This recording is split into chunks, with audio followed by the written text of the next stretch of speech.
জাতীয় জোটের সম্মানিত চেয়ারম্যান এবং অন্যান্য দলের একই দলীয় জোটের সংগ্রামী দেশপ্রেমী নেতৃবৃন্দ এবং সাংবাদিক ভাইয়েরা এবং গোয়েন্দা সংস্থার লোকেরা সকলকে আমি আমার অন্তঃস্থল থেকে সকলকে শ্রদ্ধা দিয়ে সালাম জানাচ্ছি। আসসালামু আলাইকুম।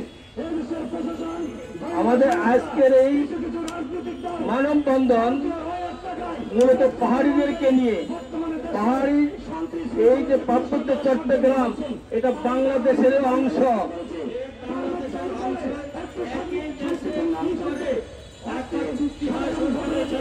এরা অনৈতিক। আমরা এই শান্তি চুক্তি নামে অশান্তি চাই না। আমরা বাংলাদেশ এই বুক টেকনাফ থেকে তেঁতুলিয়া একই আইনে একই নিয়মে চলবে। আমাদের জমি জমার সমস্ত পর্চাগুলো একইভাবে থাকবে এবং যেখানে যদি অশান্তিকে এনে সরকার যদি ব্যর্থ হয় আমাদের কাছে সাহায্য আমরা করতে বাধ্য।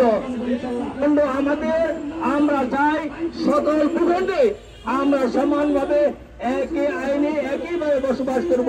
এবার সকলের মধ্যে মানুষের অধিকার প্রতিষ্ঠিত হোক। আমরা পাহাড়ি বাঙালি বুঝি না, আমরা সকল মানুষ এক। এই ভূখণ্ডে জন্ম যারা নিয়েছে হিন্দু বৌদ্ধ খ্রিস্টান বুঝি না, আমরা এই ভূখণ্ডে জন্ম নিয়েছি। এই ভূখণ্ডের মালিক আমরা। এই ভূখণ্ডে শান্তিপূর্ণ থাকতে চাই। যারা অশান্তি করতে চায়, জানিয়ে দিতে চায় এক উত্তরে আমরা যেমনি গর্জে উঠেছিল আমাদের সেই অস্ত্র প্রয়োজনে আবার সে অস্ত্র গর্জ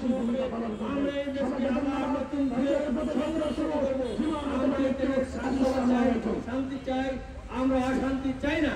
এবং এই জন্য এই বলে মানবাধিকার আন্দোলন সকলকে